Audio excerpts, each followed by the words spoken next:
This week at NASA.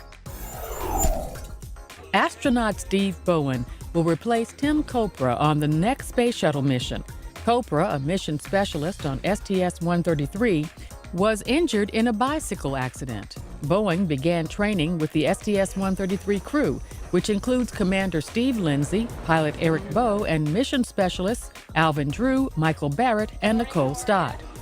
Bowen also will train to perform the mission's 2 planned spacewalks. A veteran flyer, Bowen has walked in space 5 times. His 2 new excursions will take place when he partners with Drew to move a failed ammonia pump and perform other external configurations to the International Space Station.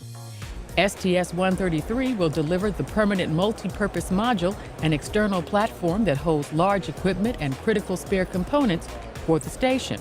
It will also deliver Robonaut 2, or R2, the first human-like robot in space. The mission's target launch date is February 24th. On Valentine's Day, the Stardust spacecraft, which finished one history-making mission 5 years ago, will now complete another, getting up close and personal with the Comet Tempel 1. You may recall that Comet Tempel 1 was deliberately smashed into in 2005 as part of the Deep Impact mission to study the comet's interior. Now Tempel 1 will be revisited by the Stardust spacecraft for what is called the Stardust Next mission. At a news briefing held at NASA headquarters, Stardust scientists talked about this important landmark voyage. Our last targeting maneuver as we approach the comet is 2 days out. That is the last maneuver that will be fully designed to target to our 200-kilometer flyby distance, and that will be executed 2 days before we arrive at the comet. Right after that maneuver, we'll be taking our last optical navigation images, and those are the images that we'll use to build our best prediction of our actual flyby point and the path of the trajectory of the comet relative to the spacecraft. This is the first ever follow-up visit to a comet, and it will allow scientists to look for changes on a comet's surface caused by a close flyby. All our major uncertainties or challenges, we've addressed all of them. So I'm frankly very, very confident in the results of that we're going to get a good flyby and good images of the comet. On January 15, 2006, the Stardust spacecraft returned from a rendezvous with Cometville 2 and jettisoned its capsule containing particles collected directly from the comet, as well as interstellar dust. Also at headquarters, the agency's next Earth-observing satellite mission, Glory, was detailed at another briefing held in the James Webb Auditorium. Glory, scheduled to launch February 23rd, will study the impact of the sun and airborne particles on Earth's climate. This will serve as a resource for making scientifically based economic, health, and policy decisions related to environmental change. Both programs were broadcast live on NASA television and on the agency's website. The American Institute for Aeronautics and Astronautics presented NASA's chief technologist, Bobby Braun, with the Von Karman Lectureship in Astronautics Award. Braun was recognized for significantly advancing the understanding of the challenge of Mars entry, descent, and landing, and for developing systems concepts and technologies enabling Martian exploration programs. The Von Karman Award, named for astronautics pioneer Theodore Von Karman, is given annually by the AIAA to an individual who has distinguished themselves technically in the field of astronautics. The presentation was made at the AIAA's 49th Aerospace Sciences meeting in Orlando. Now, Martin Luther King was the most famous. He was the best known of all the modern movement's personalities. But we should remember this was a people's movement. NASA helped commemorate the life and legacy of Dr. Martin Luther King Jr. with a special celebration at the Goddard Space Flight Center. Guest speaker was Dr. Julian Bond, former chairman of the NAACP and well-known civil rights leader and social activist. We can't forget that Dr. King stood before and with thousands, the people who made that mighty movement what it was.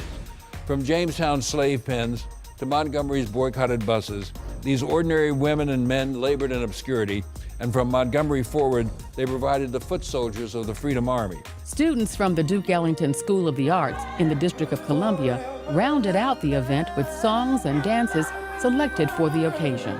I think if Dr. King were here today, he'd be amazed that we have sent 20 black astronauts into space.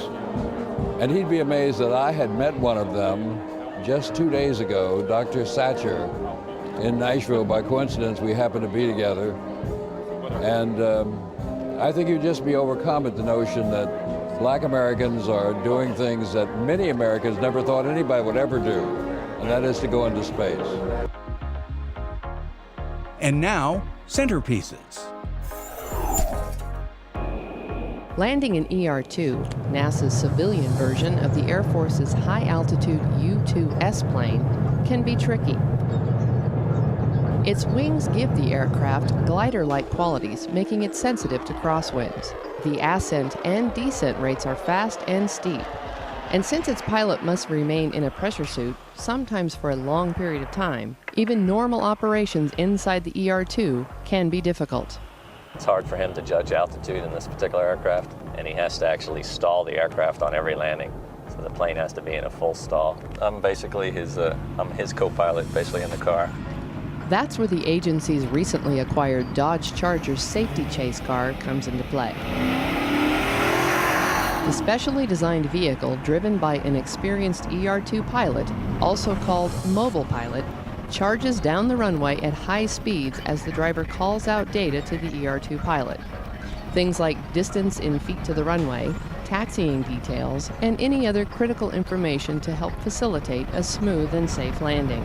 There's about 20 at the T.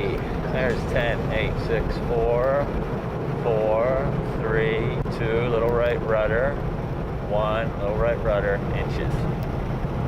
The Air Force has a history of relying on chase vehicles for landing safety.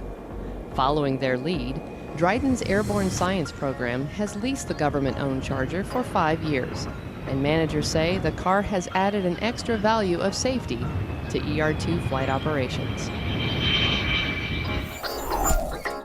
Lifting off aboard its Titan Centaur rocket from Cape Canaveral, Florida on August 20th, 1977, Voyager 2 was one of a pair of NASA spacecraft bound to explore the planets and interplanetary environment of the outer solar system.